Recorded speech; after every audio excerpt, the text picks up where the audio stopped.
to everyone in Taiwan. Let me start off by thanking the Epoch Foundation, both for inviting me here to speak to you today, and also for all their work across the last 30 years in building a better world and bringing East and West together. Now, in 1989, 2 years before the Epoch Foundation was created, I lived through what I thought was going to be the greatest strategic transformation of my lifetime. I was living in Washington, D.C. that year, and that, of course, was the year the Berlin Wall came down.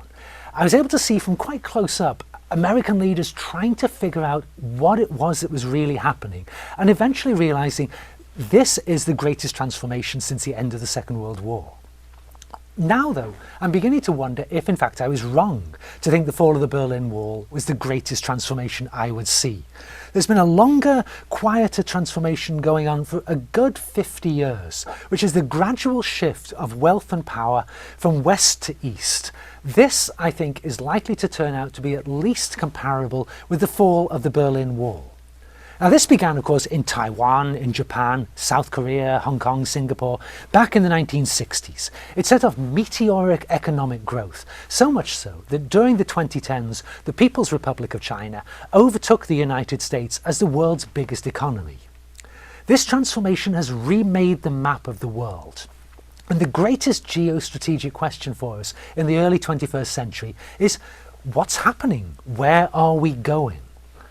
Now, some people look at what's happened in recent times very much from the perspective of what Chinese historians call the century of humiliations, between the 1840s and 1940s, when China stopped being a world power. And people who look at it this way will say, what's happening now is an aberration. The norm is a century of humiliation. What's happening now is weird. The world will go back to China not being a major power. Other people, though, will look at the thousands of years of great Chinese traditions and say, well, it's the century of humiliation that was the aberration. The world is now just going back to the way it always should have been, where China is one of the great powers. Well, there have been heated arguments over this among scholars for the last 50 years.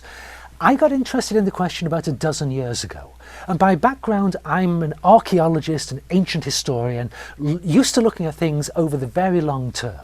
So I said to myself, well, if we could figure out the long-term trends, see where the world is going, what kinds of forces have disrupted the trends in the past, maybe we can come to a better understanding of what is now happening. So this is what I did. I wrote a book called Why the West Rules for Now, in which I looked at really long-term history, going back 16,000 years to the last phases of the final Ice Age, because I think this is the scale you have to look at if you're going to understand what we're dealing with. I won't bore you with all the details of that. I in fact wrote a whole other book called The Measure of Civilization talking about that. I'll cut straight to the chase today. Now, the basic idea in this book was that if I could construct what I called an index of social development. And by social development, what I meant was society's abilities to get things done in the world, to change the world in ways that they wanted. If I could construct an index of social development, I could measure social development across time in the East and the West, compare the patterns, and trace out what the long-term trends were since the end of the Ice Age, and identify what kind of forces disrupted these trends. So what I wanted to do was literally to design a graph that showed the shape of history. Well, the shape it came out as was a little bit funny, rather surprised me. Through almost the whole of history, the eastern and western lines are almost exactly the same and almost flat, sticking right at the bottom of the graph. Then, about 250 years ago, eastern and western lines both turn almost 90 degrees and shoot almost straight upwards. Now, this surprised me. But when I burrowed into it, started looking at the graph more closely, what I saw was that the western line had in fact been ahead of the eastern line for almost 90% of the time since the late Ice Age. Social development scores generally did rise, albeit slowly, for 90% of the time since the end of the Ice Age. But the rise, it's not 100% of the time. There are times when the scores level off, stagnate, and even go backwards, setting off what historians often call dark ages. And also, the West is ahead for 90% of the time, but not 100%. There's a period of over 1,000 years, from the year 550 through the year 1750, where Eastern development scores are clearly higher than Western development scores. Now, to get a full explanation of this story, you of course need to go and read my book, Why the West Rules for Now. But here, what I want to do in just a few minutes is draw out 4 points from this story that I hope will be points that you find interesting. Now, the first of these points is the longest of the 4, and that is the explanation for what happened. And that explanation, though, basically comes down to just one word, and that one word is geography. The explanation, it's not all about great men or religion or institutions or accidents. It's not even all about culture. We really don't have a good sense of where culture fits into the story, in fact. And I think you can see this very clearly. If you just take Western books written about development 50, 60 years ago and compare them with ones being written now. In books from the 1950s, you'll often see Western sociologists say, oh, people in the East, many of them are Confucians. Confucianism is the force that prevents the East from being a great power, because Confucianism is so conservative, so backward-looking. That stands in the way of Eastern development. You take the new books, though, and they'll say, oh, Confucianism, this is what has driven the Eastern takeoff. Confucianism, it's a system of thought about this world, oriented to practicalities, about getting things done. Confucianism explains the rise of the East, not what holds it back. We basically don't know where culture fits into the story. It seemed to me, looking at the long-term history, the big lessons to draw are that people are basically the same all over the world. This is something geneticists have confirmed in recent years. The differences between us are literally superficial, they're skin deep. What differs between different societies is the places where they are. It's geography that drives differences in social development. Now, obvious objection to this is, well, that all sounds very simple, but history is really messy. If geography is the answer, why is history so messy? Well, the explanation for that is that geography is messy too. Geography is a two-way street. On one side of the street, geography is driving social development. On the other side of the street, though, social development drives what geography means. And so as social development rises or falls, geography has different significance for societies. And this is the storyline I trace through my book. But what I'll do here is just pick up on one example from the book from fairly recent times, which I think illustrates it very, very nicely. And that is the story of the significance of the Atlantic Ocean. Now, if we go back not all that far, just 600, 700 years, the Atlantic Ocean is too big, too difficult for Europeans to cross it with their ships. The Atlantic functions really as a barrier cutting Europe off from the wider world. Now, at that point, around the year 1300, 1400, social development is higher in East Asia than anywhere else in the world. All of the world's greatest scientists, engineers, writers, they're all in East Asia. East Asian engineers are coming up with new inventions all the time. They invent new kinds of ocean-going ships that literally could sail anywhere in the world. And some of them do around 1400, sail all the way to East Africa, maybe down as far as Australia. In the year 2009, though, a group of businessmen on Taiwan decided they wanted to give a demonstration of the fact that these East Asian ships could have sailed absolutely anywhere. And they built a precise replica of a 15th century Chinese ship. They called it the Princess Taiping, and they built it in Taipei Harbor. And they decided they're going to sail the Princess Taiping all the way across the Pacific Ocean, 9,000 kilometer trip, twice as far as Columbus had to sail to get to America. Sail it all the way from Taipei to San Francisco, and then back again. So off they go. They sail, they sail, they sail. They get all the way to San Francisco. They spend the winter of 2009 to 10 refitting in San Francisco Bay. Many of us went down there to see them at work on it. They start sailing back. They sail, they sail, they sail. They get almost the whole way back to Taipei. Then they're about 30 kilometers outside the harbor in Taipei, and a giant steel freighter slices the ship in two, goes down like a stone. Now, miraculously, nobody was killed. Nobody was even hurt in this collision. But they fished the crew out of the water, take them back to Taipei, where the newspaper crews, the television crews start interviewing them and saying to them, oh, you must feel terrible, your experiment was falsified, it was shown you were wrong, you couldn't sail all the way to North America and back again, you failed. And of course the skipper of the ship says, no, not at all, we completely succeeded. Back in the 15th century there were no giant steel freighters, this could have been done. So the Chinese have got these ships can sail anywhere in the world in the 15th century. Another big invention they come up with, the world's first guns. Now guns are terrible things, but they were hugely popular. The gun probably spread faster than any invention known to the world before. And within a few decades, people in Europe have also got guns. Now it's Chinese engineers who invent the ships and the guns, but it's Europeans who put the two together in a new package. And basically the Europeans have now got ships that allow them to cross the Atlantic Ocean and guns that allow them to shoot the people they meet on the other side. Putting these two things together, this becomes this world-beating program. The Europeans are able to transform the Atlantic Ocean from a barrier shutting them in to a highway connecting them to the rest of the world.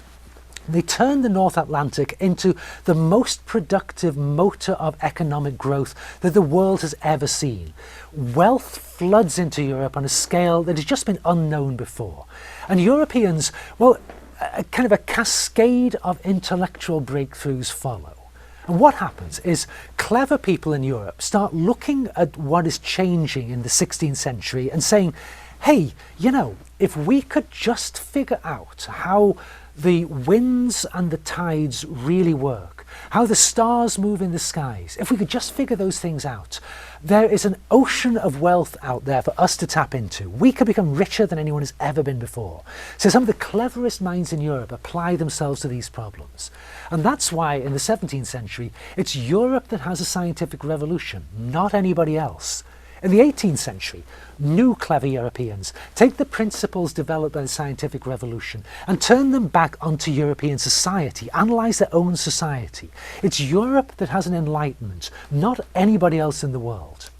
In the 19th century, European engineers take the principles of the scientific revolution and the Enlightenment, put them together to tap into the awe-inspiring power of fossil fuels. Europeans have an industrial revolution, nobody else does. Now, all of these things happen not because Europeans are cleverer than anybody else, but because geography has been thrusting these new questions onto Europeans. As it changes its meanings, Europeans start asking new questions, whereas nobody else in the world does, because the meanings of geography for people in the Middle East or South Asia and East Asia haven't really changed. So Europeans go through this series of revolutions, and by the year 1850, the United Kingdom, where I grew up, the British Isles, the United Kingdom bestrides the world like a colossus. Now, when I was at high school in Britain in the 1970s, our history textbooks all stopped round about the year 1850, when Britain dominated the world, which is a very convenient place to stop the historical story if you're British. Now, the tragedy for Britain is that history, of course, didn't stop in 1850. Things carry on changing. Geography keeps on changing its meaning. And in the early 19th century, Britain had drawn North America into a global economy dominated by the British Isles. But as technology keeps changing, the Atlantic Ocean, in a sense, keeps shrinking. The United States goes from being part of a British-dominated global economy to pushing Britain off the top place and taking over the global economy. By 1950, it's the United States that bestrides the world like a colossus, not the British Isles. Now, I didn't go to high school in the US, but many of my friends did. They tell me that their history textbooks all stopped around the year 1950. Very convenient place for Americans. But geography, again, did not stop changing its meanings in 1950. Same forces keep pushing forward. The Pacific Ocean is now what's shrinking. And East Asia is first of all drawn into an American-dominated global economy. Then, by the year 2000, it's beginning to challenge the United States for leadership of that economy. By the 2010s, the People's Republic of China has a bigger economy than the United States. So geography has driven these transformations of the world, driven these shifts in wealth and power around the world. Geography explains the shape of world history. Well, like I said, that is by far the longest of the 4 points I want to draw out of my graph. Second point I can deal with very quickly. It occurred to me, what would we see if we projected forward the trends we see on my graph of social development? So what I did, I took the rates of change and development in East and West in the 20th century and just projected forward 100 years to see what happens. And well, what happens is that the lines cross. The East catches up with the West in the year 2103. Now this is a perfect prediction in two ways. First, it's precise. If we get to 2104 and it hasn't happened yet, we'll know I was wrong. Second way in which it's perfect is we get to 2104, I'll be dead. I won't have to answer if I'm wrong. Perfect prediction. Now, third point I would draw out of my graph is a question. Well, how likely is it that I'm right?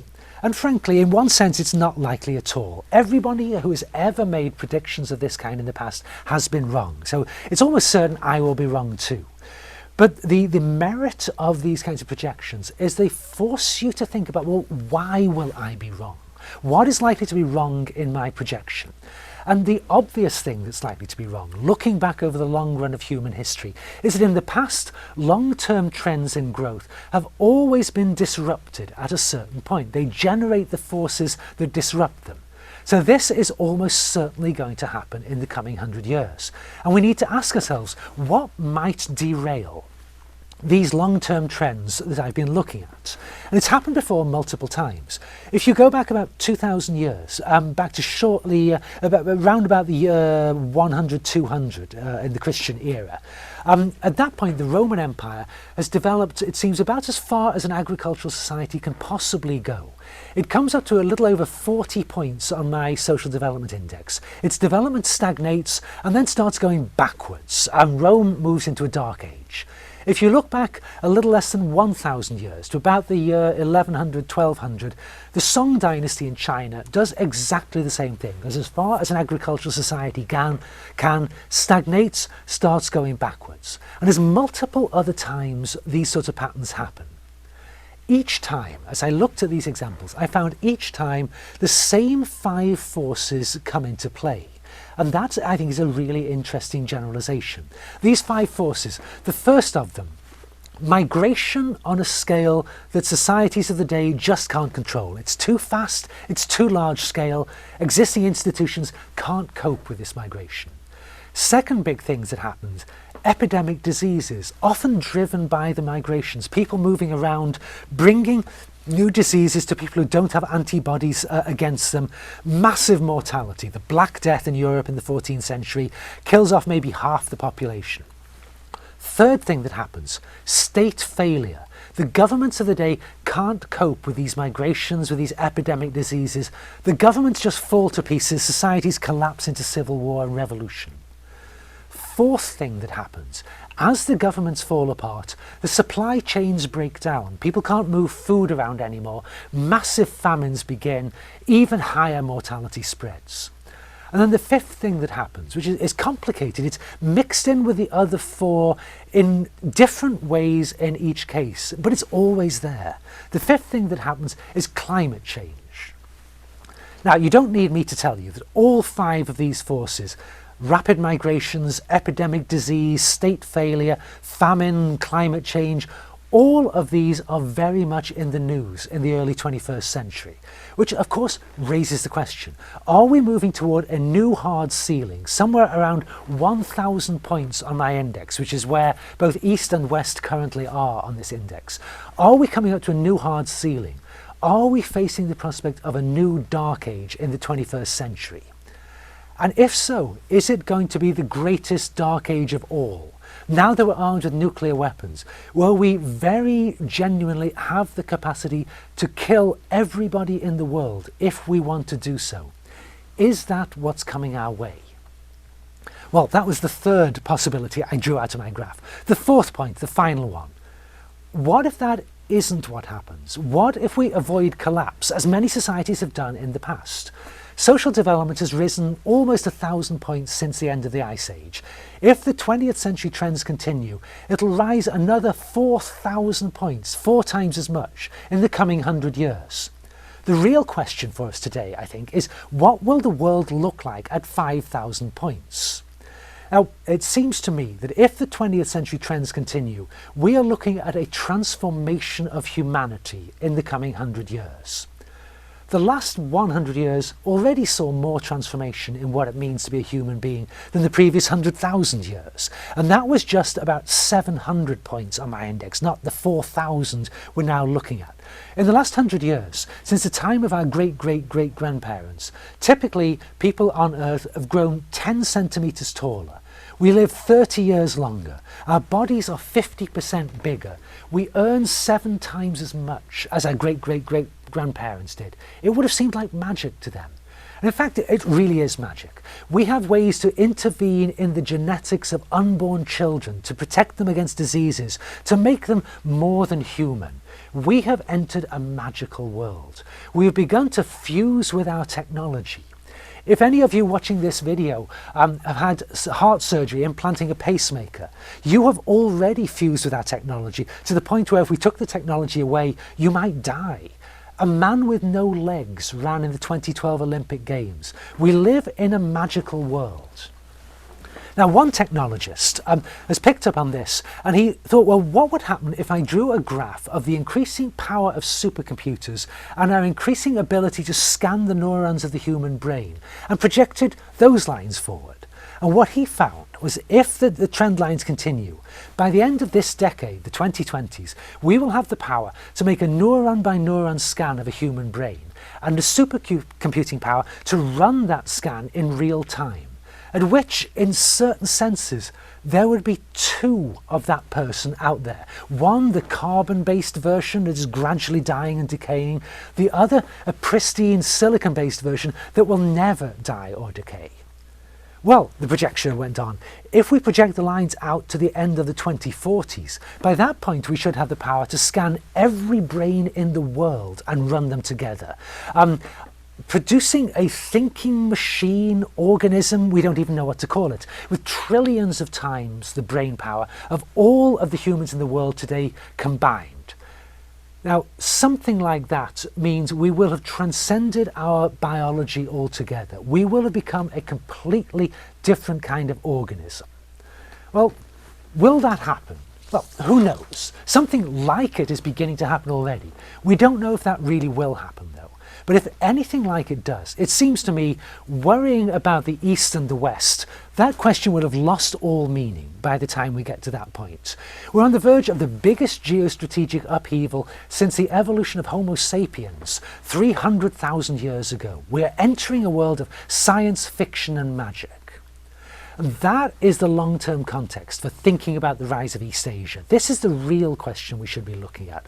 The interaction of geography and social development are changing the meanings of our world. We're entering a time of volatility and opportunity and transformation beyond our wildest imaginations. Now, in my book, I began my book, Why the West Rules, with this question: will the West continue to dominate the globe through the 21st century?